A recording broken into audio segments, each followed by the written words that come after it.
Hello everyone, welcome to another video and I am your friend Bharat Shankar. तो discussion की शुरुआत ना 2 मिनट बाजार से शुरू करते हैं।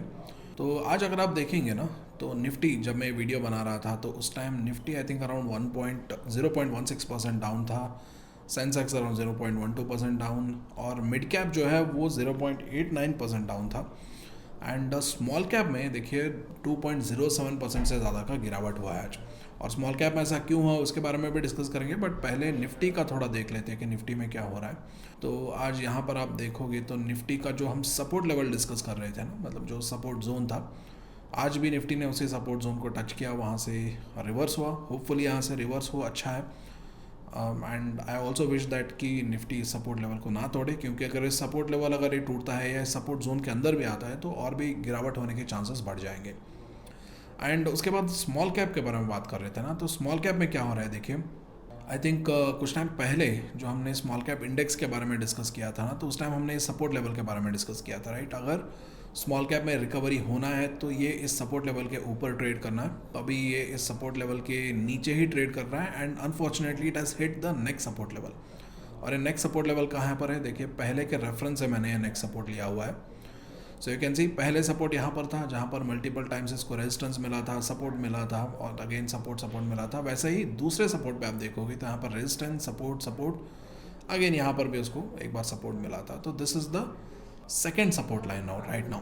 तो अगर यहाँ से निफ्टी अगर रिकवर करता है तो it is well and good. अगर स्मॉल कैप निफ्टी अगर रिकवर करता है तो इट इज़ गुड। अगर यहाँ से भी अगर ये रिकवर नहीं करेगा, नीचे गिरा था, नेक्स्ट सपोर्ट जो है इसका यहाँ पर आता है देखिए। और यहाँ पर ये सपोर्ट क्यों है, क्योंकि पहले इसको यहाँ पर 2 बार जब बड़े बड़े करेक्शंस हुए थे तो 2 बार इसको यहीं पर सपोर्ट मिला हुआ था।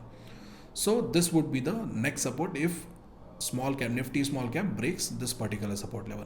और अभी के जिस तरीके के वैल्यूएशंस वगैरह आप देख रहे हो, तो बहुत सारे एनालिस्ट ये बता रहे हैं कि स्मॉल कैप में थोड़ा और भी करेक्शन बाकी है।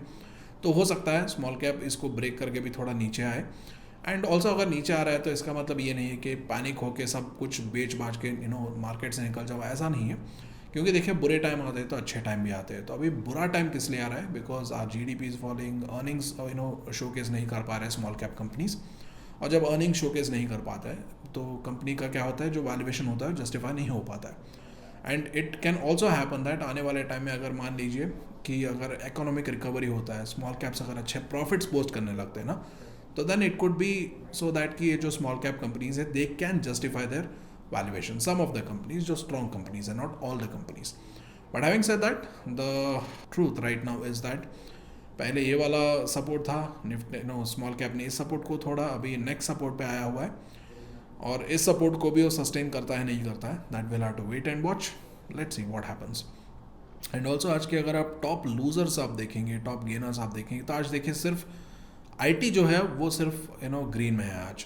और आईटी क्यों ग्रीन में है, और कल के आपने वीडियो अगर देखा होगा तो आईटी के प्रॉस्पेक्ट्स क्यों अच्छे हैं, और ये जो what you so call health care के प्रॉस्पेक्ट्स क्यों अच्छे हैं, बैंकिंग सेक्टर के प्रॉस्पेक्ट्स क्यों अच्छे हैं, उसको हमने कल के वीडियो में डिस्कस किया था ना।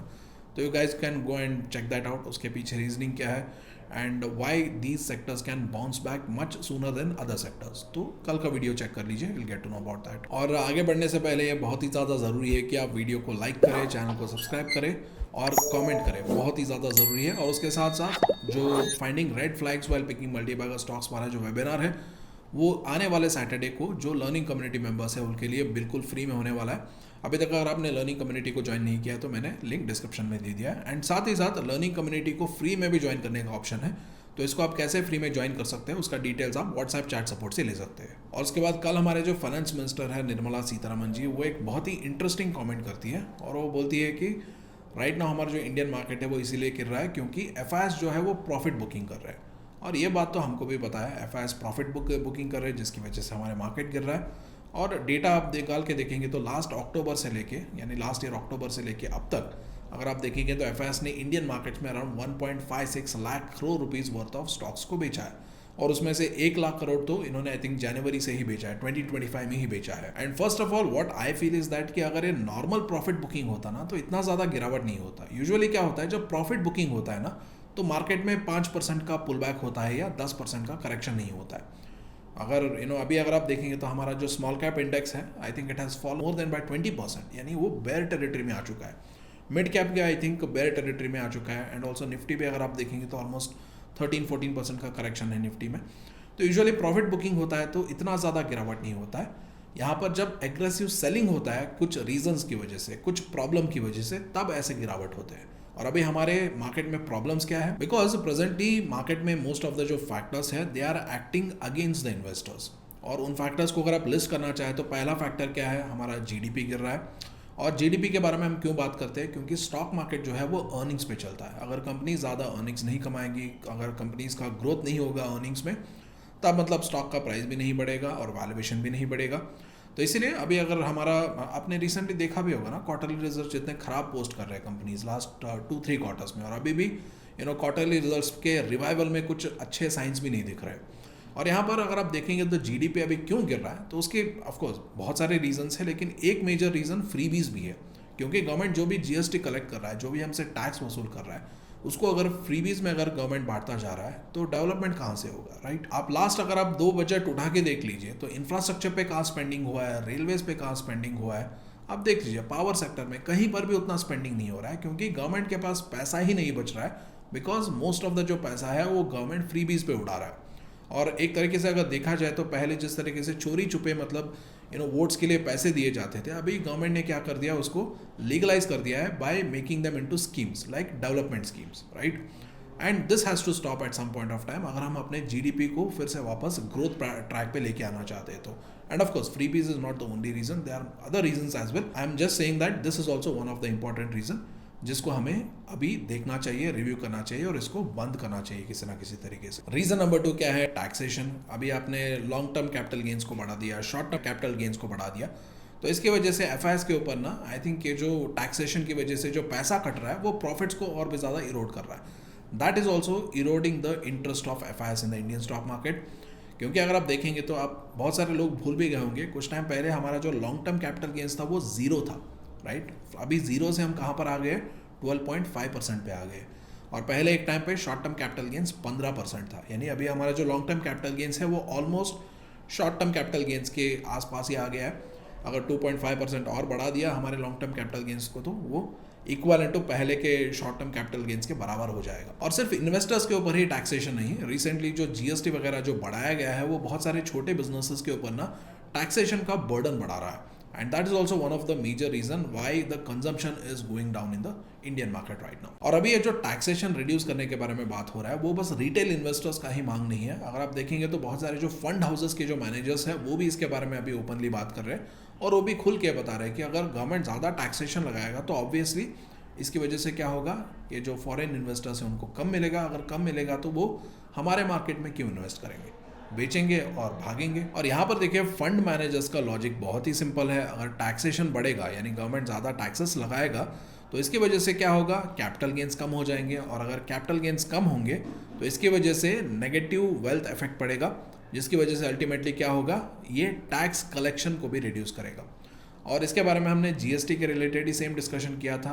अगर गवर्नमेंट जीएसटी बढ़ाता जाएगा, कंजम्पशन कम करता जाएगा, तो अल्टीमेटली जो टोटल पैसा गवर्नमेंट कलेक्ट करेगा वो भी कम होगा ना। The same thing applies here also. यानी बेसिकली अभी गवर्नमेंट जल्दी जल्दी टैक्स कलेक्ट करने के चक्कर में क्या कर रहा है, वो एफआईएस को भी भगा रहा है और खुद का भी नुकसान करवा रहा है, क्योंकि उनका खुद का जो टैक्स कलेक्शन है वो भी कम हो रहा है, बिकॉज टोटल वेल्थ गेन है वो कम हो रहा है। और सिर्फ यही नहीं, अभी गवर्नमेंट ने जो रिसेंटली 2.5% ज़्यादा लॉन्ग टर्म कैपिटल गेन्स बढ़ाया है, मतलब पहले 10% था, अभी उसको बढ़ा के उन्होंने 12.5% किया है। I personally think government has to revisit that taxation और उसको आई थिंक फिर से 10% पे वापस लेके आना चाहिए। अगर आपको भी ऐसा लगता है तो कमेंट्स में बताइए। और ऐसा मैं इसीलिए बता रहा हूँ क्योंकि स्टॉक मार्केट में अगर आप देखेंगे तो government is the major stakeholder, क्योंकि गवर्नमेंट जो है वो पीएसयू स्टॉक्स के जरिए स्टॉक मार्केट में करीब करीब 10% का स्टेक होल्ड करता है। और उसके अलावा गवर्नमेंट करीब करीब 1 लाख करोड़ रुपए जो है वो टैक्सेशन से कलेक्ट करता है, जो एसटीटी चार्ज करता है, कैपिटल गेन्स के ऊपर टैक्सेशन होता है, बाय बैक, डिविडेंड, इन सबको आप मिलाएंगे तो 1 लाख करोड़ से भी ज्यादा गवर्नमेंट का रेवेन्यू है। और जल्दी जल्दी टैक्स कलेक्ट करने के चक्कर में गवर्नमेंट क्या कर रहा है, वो ये जो सारे इनडायरेक्ट सोर्सेज से जो गवर्नमेंट को पैसा आ रहा है वहां पर गवर्नमेंट का जो रेवेन्यू है वो हैम्पर हो रहा है। तो अभी यहाँ पर कुछ लोग पूछेंगे कि सर आप गवर्नमेंट के रेवेन्यू के बारे में चिंता क्यों कर रहे हैं। तो देखिए, गवर्नमेंट के रेवेन्यू के बारे में मैं चिंता इसीलिए कर रहा हूँ क्योंकि गवर्नमेंट जितना इकोनॉमी पे स्पेंड करेगा जीडीपी उतना ही बढ़ेगा, और अभी गवर्नमेंट का कलेक्शन ही नहीं है पैसों में, तो गवर्नमेंट जो कितना स्पेंड कर सकता है वो भी कम हो जाएगा ना। अगर वो कम होगा तो हमारा जो इकोनॉमिक रिवाइवल है वो भी स्लो हो जाएगा। That is reason number 1। And reason number 2 is अगर यहाँ से गवर्नमेंट के टैक्सेशन कट हो जाएंगे, गवर्नमेंट का रेवेन्यू कम होगा, और अभी जिस तरीके से गवर्नमेंट फ्रीबीज बांट रहा है उसको अगर आप देखोगे तो गवर्नमेंट फिर से मिडिल क्लास के पास ही आएगा कि आप और ज़्यादा टैक्स दो। वो भी एक दूसरा रीज़न है। एंड ऑफकोर्स ऐसा भी नहीं है कि अभी इकोनॉमी में सब कुछ बुरा ही चल रहा है, खराब ही चल रहा है, कुछ ब्राइटर प्रॉस्पेक्ट्स भी है जिसकी वजह से हमारा जो मार्केट है और हमारा जो इकोनॉमी है वो आने वाले टाइम में फिर से अभी ये जो डाउन साइकिल में चल रहा है वहाँ से अप साइकिल में आ सकता है। और उनमें से एक बड़ा एक्टिविटी को अंजाम दिया है आरबीआई ने, क्योंकि रिसेंटली आरबीआई के जो नए गवर्नर बने हैं उनके अंडर आरबीआई ने करीब 43 लाख करोड़ रुपीस जो है वो हमारे इंडियन बैंकिंग सिस्टम में इन्फ्यूज किया है। तो अभी यहाँ पर कुछ लोग पूछेंगे कि सर अगर आरबीआई ने 43 lakh crore rupees banking system में लिक्विडिटी इश्यूज को एड्रेस करने के लिए इन्फ्यूज किया है तो इससे स्टॉक मार्केट को क्या फ़ायदा मिलेगा। तो देखिए, सबसे पहले आप ये समझिए कि आरबीआई जो बैंकिंग सिस्टम में पैसा इन्फ्यूज करता है उसका रिलेशन इकोनॉमी से कैसा है और इकोनॉमिक रिलेशन स्टॉक मार्केट से कैसा है। तभी देखिए, सबसे पहले आरबीआई ने क्या किया, अभी बैंकिंग सिस्टम में पैसा इन्फ्यूज़ किया, और अभी बैंक थोड़ी वो पैसा अपने पास ही रखेगा। बैंक क्या करेगा, उन पैसों को वो लोन्स में डिस्ट्रीब्यूट करेगा, जिससे क्या होगा, इकोनॉमी में पैसा बढ़ेगा। और जब इकोनॉमी में पैसा बढ़ेगा वहाँ पर स्पेंडिंग इंक्रीज होगा, तो क्या होगा, ये स्पेंडिंग कहाँ जाएगा, ये स्पेंडिंग जाएगा कंपनीज़ के पास जो मतलब सेल्स करते हैं, प्रोडक्ट्स बेचते हैं, सर्विसेज बेचते हैं, जिनका सेल वो करते हैं। तो इसके बेसिस पे कंपनीज़ का प्रॉफिट बढ़ेगा, कंपनीज़ के सेल्स बढ़ेंगे, उसकी वजह से क्या होगा, इन कंपनीज़ के क्वार्टरली रिजल्ट्स अच्छे आएंगे और हमारा जीडीपी अच्छा होगा। So this is the whole relation. तो अभी आपको ये समझने के बाद तो आपको समझ आ ही गया होगा कि अगर बैंकिंग सिस्टम में लिक्विडिटी इन्फ्यूज़ किया जाता है तो उसकी वजह से खर्चा बढ़ेगा तो इकोनॉमिक एक्टिविटी बढ़ेगा, और इकोनॉमिक एक्टिविटी बढ़ेगा तो उसका डायरेक्ट इम्पैक्ट हमारे स्टॉक मार्केट पे भी पड़ता है। यानी यहाँ पर बेसिक फंडा आपको ये समझना है कि जब भी इकोनॉमी में पैसा डाला जाता है तो इकोनॉमी में अप साइकिल आता है, और जब भी इकोनॉमी से पैसा बाहर निकाला जाता है तब डाउन साइकिल आता है। और इकोनॉमी में अंदर पैसे डालने के लिए क्या क्या ऑप्शन है, जैसे कि अभी आरबीआई ने कैपिटल इन्फ्यूज़ किया है, वो एक ऑप्शन है। गवर्नमेंट सब्सिडीज़ दे दे, गवर्नमेंट खर्चा बढ़ा दे, that is option number 2। Third option क्या है, आरबीआई जो है वो क्या करेगा, वो अपना जो रेपो रेट है उसको कट करना शुरू कर देगा, रिड्यूस करना शुरू कर देगा, यानी लोन्स को सस्ता करना शुरू कर देगा। That is the third option, and there are many other options as well. और वही इकोनॉमी से पैसा बाहर निकालने के ऑप्शंस क्या क्या है, आरबीआई क्या करेगा, रेपो रेट को बढ़ाएगा, लोन्स महंगा कर देगा, और लोन्स महंगे होंगे तो क्या होंगे, मतलब इकोनॉमी में स्पेंडिंग कम हो जाएगा, गवर्नमेंट टैक्सेशन बढ़ाएगा जैसे कि रिसेंट टाइम में गवर्नमेंट ने किया था। तो उस रीज़न की वजह से क्या होता है, इकोनॉमी से पैसा बाहर निकलता है। तो अभी स्लोली क्या हो रहा है, we are seeing this change in trend that economy में पैसा इन्फ्यूज़ किया जा रहा है, जिसकी वजह से चांसेस बहुत ज़्यादा बढ़ रहे हैं कि आने वाले कुछ क्वार्टर्स में ना हमारे इकोनॉमी का जो अभी डाउन साइकिल चल रहा है वो अप साइकिल में स्लोली ट्रांजिशन करे, उसके चांसेस ज़्यादा है। But having said that, economic up cycle सिर्फ वही देखेंगे जो मार्केट में टिके रहेंगे। अभी जो मतलब मार्केट में गिरावट हो रहा है, मार्केट में जो पेन है, मार्केट में जो लॉसेस है, उसको जो इन्वेस्टर्स सह नहीं पाते हैं, उसको मतलब जो इन्वेस्टर्स लालच में आए कि हाँ जल्दी पैसा बनाना है, और ऐसे सडन लॉसेस देख के जो एग्जिट कर रहे हैं, I don't think so they will be able to see this up cycle. Down cycle, up cycle, ये दोनों सिर्फ वही इन्वेस्टर्स देखते हैं जो मार्केट में लंबे टिके रहते हैं, और यही इन्वेस्टर्स हैं जो पैसा बनाते हैं, आराम से बैठ के पैसा बनाते हैं लॉन्ग टर्म में। और बाकी के जो शॉर्ट टर्म इन्वेस्टर्स और लालच वाले इन्वेस्टर्स क्या करते हैं, जब मार्केट बढ़ रहा होता है सब सोचते हैं कि मार्केट गिरेगा ही नहीं, जाके सारा पैसा डाल देते, और उसके बाद जब मार्केट गिरता है तो पैनिक में आके डर की वजह से लॉसेस में बेच देते हैं, और बोलते हैं कि फिर से हम स्टॉक मार्केट में कभी नहीं आएंगे। और उसके बाद फिर से क्या होता है, फिर से मार्केट बढ़ने लगता है, फिर से लालच बढ़ता है, फिर से आते हैं, फिर से फंसते हैं, फिर से लॉस करते हैं, और इसी साइकिल में ना ये इन्वेस्टर्स सालों तक घूमते रहते हैं। You can find such examples in your friend circle, family circle, everywhere. और मार्केट में पैसा सिर्फ वही बनाते हैं जो लंबा टिकते हैं, अच्छे स्टॉक्स में इन्वेस्ट करते हैं और लंबा टिकते हैं। और सिर्फ यही नहीं, अभी अगर आप देखेंगे तो इंडिया का जो एक्सपोर्ट मार्केट है उसके प्रॉस्पेक्ट्स अभी बहुत ज़्यादा ब्राइट है। एंड राइट नाउ वो प्रॉस्पेक्ट्स हमें इसीलिए नहीं दिख रहे because right now we are facing huge pressure in terms of what you say economic down cycle and other things. लेकिन अभी थोड़ा जब रिकवरी होना शुरू होगा ना, तो ये जो एक्सपोर्ट के जो ब्राइटर प्रॉस्पेक्ट्स है that will be more and more visible and evident, क्योंकि बहुत सारे जो नेशंस है अभी right now they are looking for China +1 strategy, and recently Japanese, बहुत सारे जो Japanese firms है they were also looking for this such kind of an opportunity in the Indian market. And also अभी अगर आप देखेंगे तो डॉलर के कंपैरिजन में जो रुपी डिप्रिशिएट हुआ है, obviously that is what you से उसके साइड इफेक्ट्स भी है, दैट आई अंडरस्टैंड, इंपोर्ट हमारे महंगे हो जाएंगे, ऑयल खरीदना महंगा हो जाएगा, एफ वगैरह प्रॉफिट बुक कर रहे हैं, दैट इज़ दैट, वो प्रॉब्लम है, I accept that. But having said that, उसके साथ एक एडवांटेज ये भी मिलेगा कि हमें अभी एक्सपोर्ट करना सस्ता हो जाएगा, क्योंकि अभी यूएसए अगर हमसे फॉर एग्जांपल माल खरीदेगा तो यूएसए को वो माल बहुत सस्ता पड़ता है, जिसकी वजह से दे वुड प्रेफर अ सस्ता सप्लायर जो इंडिया से बहुत सारे लोग आ सकते हैं या इंडिया से बहुत सारे फर्म्स आ सकते हैं।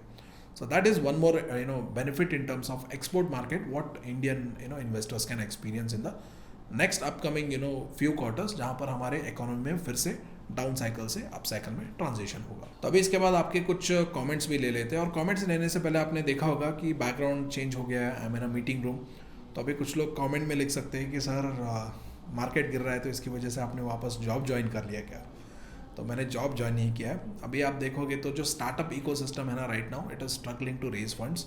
और ऐसे टाइम पे क्या होता है, बहुत सारे जो अच्छे कंपनीज होते हैं वहाँ पर founders are ready to give away stake to raise funds at a discounted valuation. तो इसीलिए I was looking out for some of the meeting, some of the prospects, जहाँ पर सुबह से मीटिंग हो रहे हैं, and I was trying to find some of the brighter prospects in startup ecosystem जहाँ पर मैं इन्वेस्ट कर सकूँ।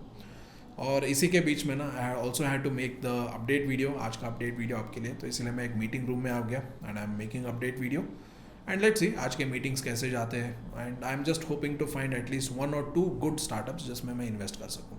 Let's see how it goes and I will keep you guys updated on this. तो चलिए कुछ कमेंट्स देख लेते हैं आपके। तो पहला कमेंट लिखा है एट सुनील कुमार BX6EH, और ये हमारे लर्निंग कम्युनिटी के मेंबर भी है, और ये बोलते हैं your analysis is exemplary, kindly advise what to do with defence stocks like Mazagon Dock, data patterns, BEML, idea forge etcetera, should we sell और होल्ड। ओके, तो सुनील कुमार जी, रिसेंटली आपने मोदी जी और ट्रंप का मीटिंग देखा होगा, जहाँ पर ट्रंप ने पूरी तरीके से डील को ना मतलब अपने तरफ खींच लिया, और जहाँ पर ट्रंप ओपनली उन्होंने बताया भी है ना कि India is going to give us $multi-billion worth of defence orders, equipment orders and all. तो इसका एक नेगेटिव इफेक्ट हो सकता है हमारे डिफेंस सेक्टर पे भी पड़े, और इसके ऊपर हमने कुछ टाइम पहले भी डिस्कस किया था ना कि यहाँ पर 2 सिनेरियोज हैं। पहले सिनेरियो में अगर मान लीजिए कि जो फाइटर जेट्स, जो टैंक्स या जो शिप के इक्विपमेंट्स हैं, जो डिफेंस के इक्विपमेंट्स हैं, जो इंडियन कंपनीज नहीं बनाती या इंडियन कंपनीज इनको बस असेंबल करती है, ऐसे इक्विपमेंट्स को अगर इंपोर्ट किया जाता है, उसका ऑर्डर्स अगर यूएसए को दिया जाता है, तो इंडियन कंपनीज के ऊपर इम्पैक्ट जो पड़ेगा वो बहुत मिनिमल होगा।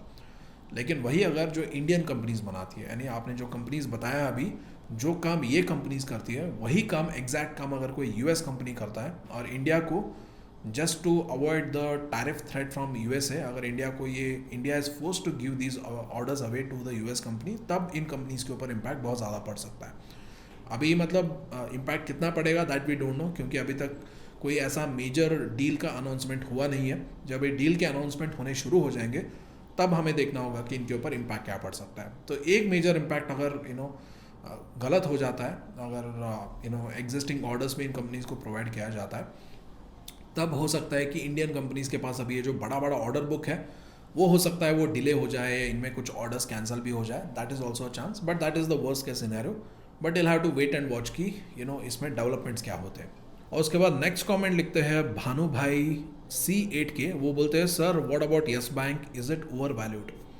तो भानु जी, पहले देखिए ना, कोई बैंक ओवर वैल्यूड है, अंडर वैल्यूड है, उसको देखने के लिए what you have to do is that कि यस बैंक के मार्केट कैप के जो कॉम्पिटिटर्स हैं, यानी उसका जो मार्केट कैप है उसके करीब करीब आसपास ही जो बैंक्स हैं, आप उन बैंक्स को उठाइए, उनका आप प्राइस टू बुक वैल्यू वगैरह चेक कर सकते हैं, बिकॉज बैंकिंग स्टॉक्स में ना जब आप उनको एनालाइज करते हैं तो जो प्राइस टू बुक वैल्यू होता है that is one of the very good indicators.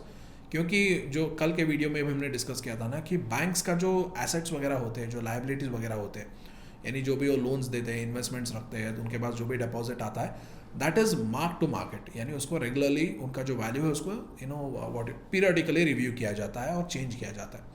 इसकी वजह से बैंकिंग स्टॉक्स के केस में ना जो बुक वैल्यू जो होता है that carries what you say a better value than price to earnings ratio. तो इसलिए of course price to earnings ratio भी आप चेक कर सकते हो, बट ये जो प्राइस टू बुक रेशियो है उसको आप थोड़ा सा कंपेयर करके देखिए, then you try to find out that whether Yes Bank is under valued और over valued compare to its peers. और उसके बाद नेक्स्ट कमेंट लिखते हैं भाई साहब, और वो बोलते हैं sir please elaborate how to find long term average valuation.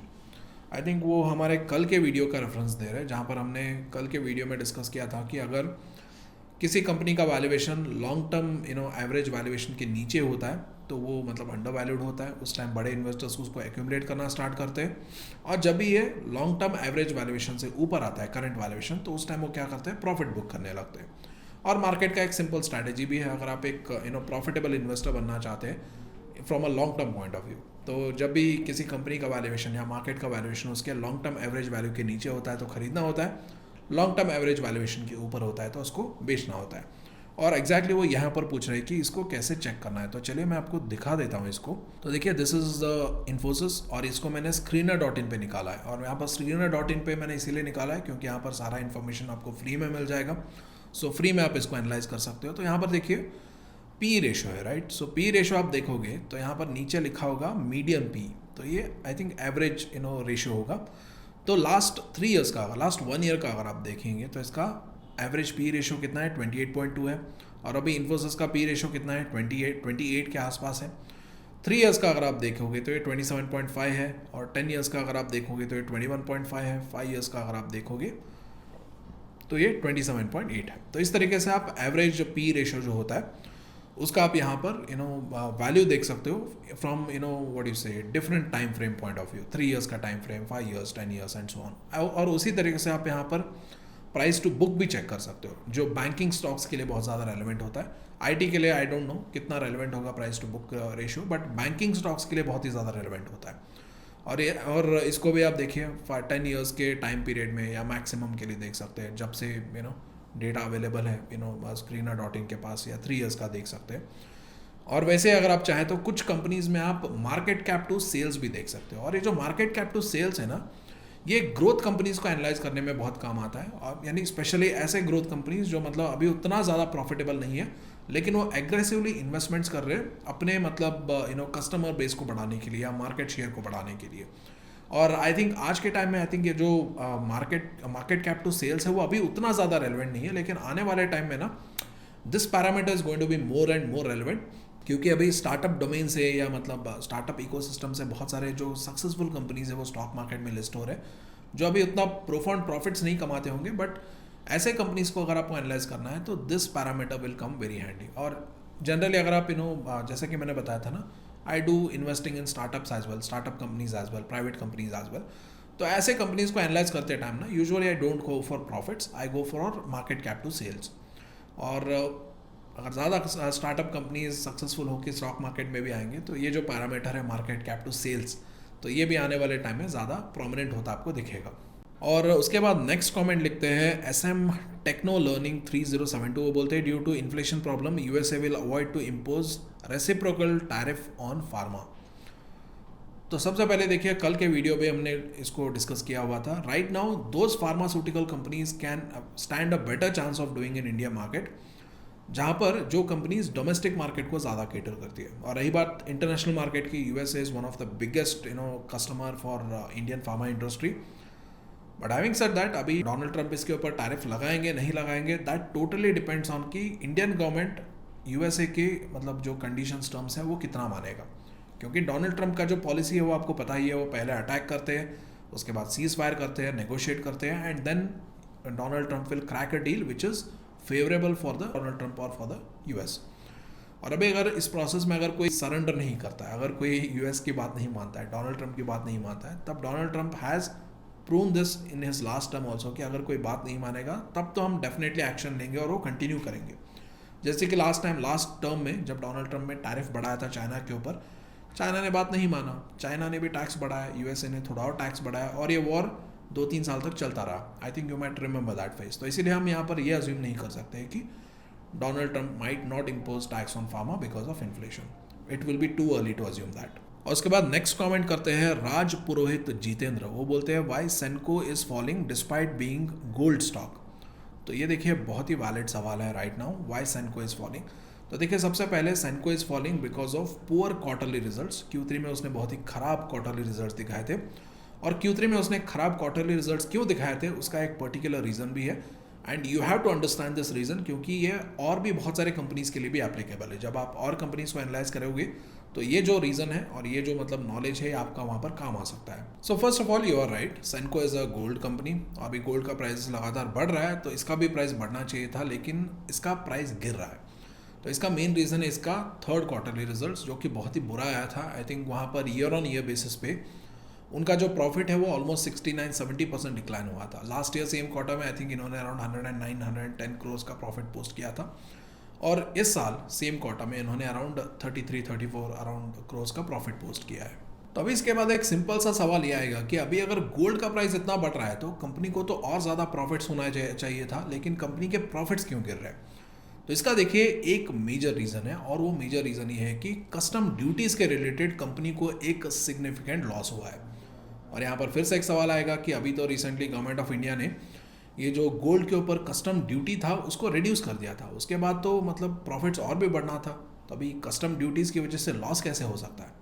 तो इसको समझने के लिए ना first you have to understand that custom duties related inventory loss क्या होता है। तो सबसे पहले सेनको के पास प्री ड्यूटी रिडक्शन इन्वेंटरी बहुत ज़्यादा था, यानी गवर्नमेंट ने जब ड्यूटी रिड्यूस नहीं किया था उससे पहले ही सेनको ने एक बहुत बड़ा इन्वेंटरी या बहुत पैमाने पे माल जो है वो हायर ड्यूटीज़ पे खरीदा हुआ था। और उसके बाद क्या हुआ, बजट आया, बजट में गवर्नमेंट ने ड्यूटी कट कर दिया। ड्यूटी कट करने के बाद क्या हो गया, गोल्ड सस्ता हो गया और इन्होंने गोल्ड महंगा खरीदा हुआ था, और अभी इन्होंने रॉ मटेरियल महंगा खरीदा है और अभी गोल्ड सस्ता हो गया है। तो इसकी वजह से क्या होगा, जब ये फिनिश्ड प्रोडक्ट अपने कस्टमर्स को बेचेंगे तो वहाँ पर ये जो गैप है, ये जो लॉस है, ये कंपनी को खुद उठाना पड़ेगा, क्योंकि कंपनी ये नहीं बोल सकता है ना कि हमने हायर प्राइस पे गोल्ड को खरीदा है तो आप भी हमसे हायर प्राइस पे खरीदो। तो कस्टमर्स बोलेगा कि तुमसे क्यों खरीदे भाई, अभी तो गोल्ड इतना चल रहा है तो इतने प्राइस पे हमें बेचो। और इसी रीजन की वजह से इनका जो इन्वेंटरी है वो डीवैल्यू हो गया, जिसको मतलब फाइनेंशियल टर्म में इन्वेंटरी डीवैल्यूएशन बुलाते हैं। और ये सिर्फ गोल्ड में ही नहीं होता है, कॉपर में भी हो सकता है। फॉर एग्जाम्पल अगर कोई वायर बनाने वाला कंपनी है और इन्होंने हायर प्राइस पे कॉपर को खरीद के रखा है और अभी कॉपर का प्राइस सस्ता हो गया, तो ये जो गैप है ये कंपनी को खुद भरना होगा। और प्रॉफिट्स कम होने का सिर्फ यही एक रीज़न नहीं है, एक और रीज़न ये भी है कि कंपनी जो है वो गोल्ड हेजिंग में भी इन्वॉल्व था। और अभी क्या हो गया, ये गोल्ड हेजिंग कर रहे थे, इनका एक पर्टिकुलर प्राइस ट्रैजेक्टरी था, प्राइस प्रेडिक्शन था, उसके बेसिस पे हेजिंग आराम से चल रहा था। सडनली जब बजट में ये अनाउंस किया गया गोल्ड का ड्यूटी कट किया जाएगा, तब सडनली क्या हो गया, प्राइस का जो ट्रैजेक्टरी था, प्राइस का जो ट्रेंड था वो डिसरप्ट हो गया। उसकी वजह से भी यहाँ पर कंपनी को एडिशनल लॉसेस हुए। और अभी इन दोनों रीजंस की वजह से, या मतलब बेसिकली जो कंपनी को इन्वेंटरी लॉस हुआ है, हेजिंग लॉस वगैरह हुआ है, उसकी वजह से गोल्ड का प्राइस भले ही बढ़ रहा है लेकिन कंपनी को उसका बेनिफिट नहीं मिल रहा है। तो इसीलिए ना ये नेसेसरी नहीं है हर टाइम कि अगर फॉर एग्जांपल गोल्ड का प्राइस बढ़ रहा है या कंपनी कोई और रॉ मटेरियल में डील करता है तो उसका प्राइस बढ़ रहा है तो उसका बेनिफिट उस कंपनी को मिले, ये हर टाइम नेसेसरी नहीं होता है। अगर कंपनी को बेनिफिट मिलना है तो कंपनी के जो ऑपरेशंस है वो भी स्टेबल होने पड़ेंगे, और कंपनी के सेल्स वगैरह जो है और कंपनी के एक्सपेंसेस वगैरह जो है वो भी एक स्टेबल लाइन पे होना पड़ेगा, तभी उसका बेनिफिट कंपनी को मिलता है। And also we have to understand Senco जो है वो टाइटन जैसा कंपनी नहीं है। टाइटन क्या है, टाइटन प्रीमियम प्रोडक्ट्स बेचता है, और अगर गोल्ड के प्राइस में कुछ ऊंचा नीचा भी हो जाता है तो टाइटन अपने प्रोडक्ट्स को हायर प्राइस पे भी बेचने का दम रखता है, क्योंकि लोग टाइटन के पास, मतलब टाइटन जो ऑफर करता है ना ज्वेलरी वगैरह, वहाँ पर गोल्ड का प्राइस या सिल्वर का प्राइस देख के नहीं जाते, वहाँ पर पैटर्न्स, डिज़ाइंस देख के जाते हैं। लेकिन वही ऑन द कॉन्ट्री सेनको अगर आप देखेंगे तो सेनको जो है वो एक गोल्ड ऑर्नामेंट मेकर है, जो बेसिकली गोल्ड कंपनीज जो है उसको केटर करता है। तो ऐसे टाइम पे ना सेनको के पास वो वाला प्राइसिंग पावर नहीं है जो टाइटन के पास है, जिसकी वजह से ऐसे लॉसेस अगर होंगे तो सेनको जैसे कंपनीज को लॉसेस खुद झेलना होगा। लेकिन on the other hand Titan जिसके पास प्राइसिंग पावर है वो क्या कर सकता है, इन्हीं प्रोडक्ट को, मतलब जो उन्होंने हायर लेवल पे इन्वेंट्री खरीदा है फॉर एग्जांपल, उसी कॉस्ट को कस्टमर्स के ऊपर भी पास ऑन कर सकते हैं। So that is the difference between a company with pricing power, a company without pricing power. और उसके बाद नेक्स्ट कमेंट पढ़ते हैं। नेक्स्ट कमेंट लिखा है व्योमेश गोयल 602। वो बोलते हैं प्लीज टेल इज गोल्ड बीज a safe and better substitute of physical और MCX गोल्ड। तो फिजिकल गोल्ड खरीदना, MCX पे गोल्ड को खरीदना या मतलब गोल्ड बीज खरीदना, इन सब के पर्पज अलग अलग है। But I try to explain you gold bees का पर्पज क्या है या इसका एडवांटेज क्या है। तो फर्स्ट ऑफ ऑल, जो भी आप गोल्ड बीज खरीदते हो, जो भी यूनिट्स खरीदते हो, तो those units are exactly backed by the physical gold जो एक सिक्योर वॉल्ट में स्टोर्ड है। यानी मतलब ये पेपर वाला गोल्ड नहीं है, जो भी आप गोल्ड खरीद रहे हो गोल्ड बीज में, उसका इक्विवेलेंट जो गोल्ड होता है, फिजिकल गोल्ड होता है, वो एक सिक्योर वॉल्ट में स्टोर्ड होता है। This is point number 1। And point number 2 is यहाँ पर ये आपको सस्ता पड़ता है क्योंकि यहाँ पर ना कोई मेकिंग चार्जेस है, स्टोरेज कॉस्ट है वगैरह वगैरह। एंड ऑल्सो यहाँ पर थेफ्ट का भी डर नहीं होता है ना, जैसे कि फिजिकल गोल्ड चोरी हो गया तो वो गया, राइट। तो यहाँ पर ऐसा कोई प्रॉब्लम नहीं है। सो this is point number 2। Point number 3 is this is highly liquid in the sense कि जैसे कि फिजिकल गोल्ड अगर आपके पास है तो उसको बेचने के लिए, खरीदने के लिए आपको बायर्स ढूंढने होंगे। लेकिन गोल्ड बीज क्या है, इसको आप जिस तरीके से स्टॉक को खरीदते हो बेचते हो, वैसे आप गोल्ड बीज को भी बेच सकते हो और खरीद सकते हो। पॉइंट नंबर 4 क्या है, अगर आप MCX पे गोल्ड फ्यूचर खरीदोगे तो उसका एक एक्सपायरी होगा, लेकिन गोल्ड बीज का कोई एक्सपायरी नहीं होता है, जिसकी वजह से अगर आप एक लॉन्गर ड्यूरेशन के लिए या लॉन्ग टर्म के लिए गोल्ड में इन्वेस्ट करना चाहते हो तो गोल्ड बीज जो है they become an ideal investment opportunity. और उसके बाद कुछ टाइम पहले अगर आप देखो, यानी 2024 से पहले अगर आप देखोगे तो गोल्ड के ऊपर टैक्स बेनिफिट्स भी मिलते थे, जहाँ पर अगर आप इसको 3 साल से ज़्यादा, if I am not wrong, अगर आप होल्ड करते थे गोल्ड बीज को, तो आपको इसके ऊपर लॉन्ग टर्म कैपिटल गेन्स जो मिलता था ना, उसके ऊपर इंडेक्सेशन भी एप्लीकेबल था। लेकिन 2024 के बाद इसको निकाला गया। गवर्नमेंट ने बोला अभी ये जो गोल्ड बीज वाले हैं, जहाँ पर जो पैसे आप कमा रहे हो उसके ऊपर ना आप और ज़्यादा टैक्स दो। तो ये सारे एडवांटेजेस हैं जिसको आप अगर गोल्ड बीज में इन्वेस्ट करना चाहते हो तो आप कंसिडर कर सकते हो। बट हैविंग सेड दैट, अगर आप एक ट्रेडर है, आपको मार्जिन के बेसिस पे शॉर्ट टर्म प्रॉफिट्स के लिए अगर ट्रेड करना है, तो MCX का जो गोल्ड है वो आइडियल होता है क्योंकि वहाँ पर आपको मार्जिन मिलता है। And on the other hand, अगर आप आपको ज्वेलरी बनाना है, शादी है, घर में आपको मतलब गोल्ड के कुछ ऑर्नामेंट्स वगैरह बनाने, तब फिजिकल गोल्ड जो है वो आइडियल होता है। और उसके बाद नेक्स्ट कमेंट करते हैं विवेकानंद सिन्हा 6511। वो बोलते हैं there is many high growth small cap and mid cap stocks are lower value than most of the large cap stocks now.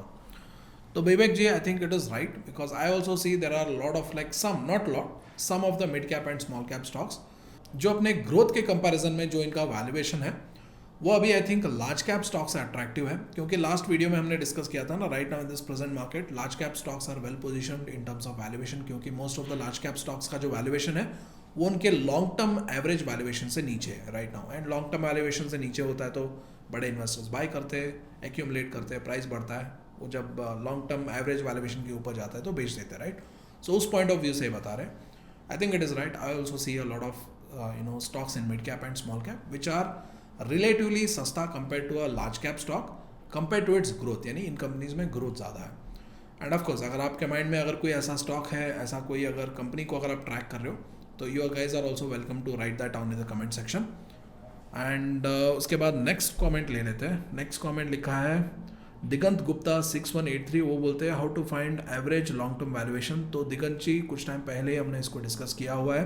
और उसके बाद नेक्स्ट कमेंट पढ़ते हैं, और नेक्स्ट कमेंट लिखा है बॉडी शॉप ट्रेनिंग ने। वो बोलते हैं real estate will crash sir, it is abnormally high and will get 30 to 40% correction, buyers not left. तो देखिए, रियल एस्टेट और स्टॉक मार्केट के बीच में आपको फ़र्क समझना है, दोनों एक तरीके से काम नहीं करते। Stock market purely runs on white money, यानी जो आप टैक्स पे करते हो, जिस पैसे के ऊपर टैक्स पे करने के बाद जो पैसा बचता है वो स्टॉक मार्केट में आता है। लेकिन जिस इनकम के ऊपर आप टैक्स पे नहीं करते हो, उसका एक मेजॉरिटी ऑफ द हिस्सा जो है वो रियल एस्टेट में इन्वेस्ट होता है। क्योंकि आप कंट्री के किसी भी हिस्से में देख लीजिए, लैंड का रजिस्ट्रेशन कॉस्ट अगर 40 लाख रुपए होता है, तो लैंड का एक्चुअल कॉस्ट जो मार्केट में चल रहा है वो 1 करोड़ रुपए होता है, क्योंकि बाकी का जो 60 लाख है या 50 लाख जो भी है वो लोग ब्लैक में डील कर रहे हैं, राइट। तो इसीलिए जब इकोनॉमी में ब्लैक मनी एक्यूमुलेट करने का स्कोप बढ़ता है, तब रियल एस्टेट भी बूम करेगा। और प्रेजेंट मार्केट में आप देखोगे तो I think there are lot of reasons why tax evaders are increasing, because one reason is that taxation higher side पे है, टैक्सेशन बढ़ा रहे हैं, higher income, specially higher income लोगों के लिए टैक्स बढ़ रहा है। तो इसलिए जो हायर इनकम वाले लोग हैं वो क्या करेंगे, तो वो टैक्स इवेड करेंगे, उसी पैसों को रियल एस्टेट में इन्वेस्ट करेंगे। और जब तक ये पैसा रियल एस्टेट मार्केट में आता रहेगा, तब तक वहाँ पर लैंड के जो प्राइजेस है वो बढ़ते रहेंगे। आई थिंक आपने ये पॉइंट मे बी चाइना के पॉइंट ऑफ व्यू से बताया होगा, क्योंकि चाइना में कुछ सालों पहले रियल एस्टेट और हाउसिंग मार्केट क्रैश हो गया था ना। तो चाइना और इंडिया का जो केसेस है वो बहुत अलग है। चाइना में कोई भी इंडिविजुअल सिटीजन वहाँ पर लैंड ओन नहीं कर सकता, at least I think if I am not wrong urban cities में। रूरल में कैसा है पता नहीं है, बट इंडिया में that's not the case, anybody can own a land. तो इसलिए our markets are two different things. और इंडियन मार्केट में फंडा बहुत ही सिंपल है, जब तक यहाँ पर ब्लैक मनी को एक्यूमुलेट करने के लिए स्कोप ज़्यादा होगा, तब तक रियल एस्टेट मार्केट बढ़ता रहेगा। और आगे चल के अगर मान लीजिए गवर्नमेंट वाइट मनी को बढ़ाने का फैसिलिटी ज़्यादा प्रोवाइड करता है, टैक्सेस कम कर देता है, बेनिफिट ज़्यादा देता है, तब मतलब होगा कि स्लोली ग्रेजुअली लोग जो है वो ब्लैक मनी एक्यूमुलेट करना कम करेंगे, रियल एस्टेट में कम पैसा जाएगा और जो वाइट मनी होगा वो स्टॉक मार्केट में ज़्यादा आएगा, एज सिंपल एज दैट। और उसके बाद नेक्स्ट कमेंट पढ़ते हैं। नेक्स्ट कमेंट लिखा है निशांत शर्मा QX6CH। वो बोलते हैं सर NTPC ग्रीन पे आपका क्या व्यू है, माई बाय 150। तो निशांत जी, सबसे पहले तो आपको देखना होगा कि NTPC ग्रीन जो है I think price around 105 rupees के आसपास होगा। ऑलमोस्ट अभी 50% का गिरावट हुआ है। और ये गिरावट होने के बाद भी right now if you see that the stock P is around more than 257 right now, 257 का PE रेशो है। और इसका जो IPO है वो एक बहुत ही हायर वैल्यूएशन पे आया था, that we already know. And having said that, आपको ये भी ध्यान में रखना है कि जब भी किसी कंपनी का IPO आता है ना, तो जनरली मेरा स्ट्रैटेजी यही होता है कि I wait for some time. मैं IPO आने के टाइम तुरंत उसको खरीद नहीं लेता हूँ। फॉर एग्जाम्पल, अगर मैंने IPO में अप्लाई किया, अलॉटमेंट आया, तो लिस्टिंग गेन्स में मैं निकल जाता हूँ। क्योंकि बहुत बार क्या होता है कि जब भी किसी कंपनी का IPO आता है तो कंपनी को सजा दजा के लाया जाता है मार्केट में। जैसे कि शादी के टाइम जैसे दुल्हन और दूल्हा मतलब सज के आते हैं ना स्टेज पे, सब देखते कह रहे कितने खूबसूरत दिख रहे हैं, मतलब क्लीन शेव दूल्हा है, पूरा मेकअप के साथ दोनों आ रहे हैं, बैठ रहे हैं, सब विशेष दे रहे हैं, सब बोल रहे हैं कि कितना खूबसूरत लग रहे हैं। लेकिन वही आप एक हफ्ते, मतलब एक नहीं, मैं 2-3 हफ्ते बाद अगर आप उनके घर जाओगे, तब जो दूल्हा आपको मतलब कुर्ता पैजामे में मिलेगा, तब आपको उसकी असलियत पता चलेगा, राइट। वैसे ही कंपनीज का भी असलियत आपको पहचानना है। तो जब IPO के टाइम पे आता है ना, उसके टाइम आपको थोड़ा वेट करना होता है, क्योंकि IPO आने से पहले कंपनी का जो प्रॉफिट एंड लॉस होता है, बैलेंस शीट होता है, कैश फ्लो होता है, शेयर होल्डिंग होता है, उन सबको अच्छे से सजाया जाता है ताकि वो आइडियल दिखे मार्केट में। लेकिन जब मार्केट में 1 क्वार्टर बीतता है, 2 क्वार्टर बीतता है, 3 क्वार्टर बीतता है, तब पता चलता है कि कंपनी का असली ग्रोथ क्या है, कंपनी के असली प्रॉस्पेक्ट क्या है। And I think NTPC green में भी अभी वही प्रॉस्पेक्ट रियलाइजेशन हो रहा है। एंड ऑल्सो NTPC ग्रीन में एक और फैक्टर ये भी है ना कि ये सरकारी पैसों पे चलने वाला कंपनी है। सरकार जितना पैसा स्पेंड करेगा प्रोजेक्ट्स के ऊपर, कितना ज़्यादा इन्वेस्टमेंट्स करेगा, उसके ऊपर चलता है। और अभी गवर्नमेंट पता ही है ना कि फ्रीबीज में पैसा बांट रहा है, तो ऐसे infrastructure projects, green energy projects, railway projects के लिए पैसा ही कहाँ बच रहा है। तो that is also one of the major reason because of which the company is taking a significant hit right now. और उसके बाद नेक्स्ट कमेंट लिखा है अरमान शेख ऑफिशियल व्लॉग्स 822, और ये हमारे लर्निंग कम्युनिटी के मेंबर भी हैं। तो अरमान जी पूछते हैं कि sir what's your view on new web technology. तो अरमान जी, न्यू वेब टेक्नोलॉजी का भी आई थिंक 1 साल पहले ही IPO आया था। एंड IPO के बारे में अभी हमने बताया ना आपको कि सच धज के मार्केट में कंपनी आता है, हायर वैल्यूएशन पे आता है, वो भी बुल मार्केट में। तो उसके बाद 1 साल तो लगता ही है कंपनी की असलियत या कंपनी का असली ग्रोथ या असली वैल्यूएशन मार्केट को रियलाइज़ करने में। एंड अभी डाउन साइकिल भी चल रहा है, तो the same thing has been experienced by the company as well. And also यही नहीं, अभी आने वाले टाइम में ना लेंसकार्ट का भी IPO आने वाला है। आई थिंक $10 बिलियन का कुछ वैल्यूएशन वो मांग रहे हैं। और ये जो एक और है ना, व्हाट इज़ दैट लिशियस, जो कि ऑनलाइन मीट डिलीवरी कंपनी है, उसका भी IPO आने वाला है। They are also asking for $2 billion valuation. तो ये सब है।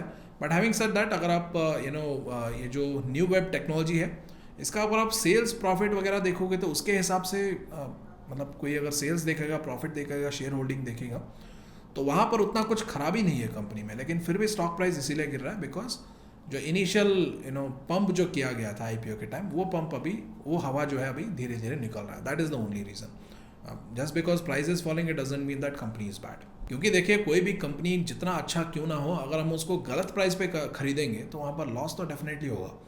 तो इसीलिए ना सिंपल फंडा है, अच्छे कंपनी को अच्छे वैल्यूएशन पे, फेयर वैल्यूएशन पे या सस्ते वैल्यूएशन पे खरीदना। That is the simple thing, अगर आप स्टॉक मार्केट में कंसिस्टेंटली लॉन्ग टर्म के लिए पैसा बनाना चाहते हो तो आज के लिए इतना ही रखते हैं। Thank you so much for watching. I will see you in the next video.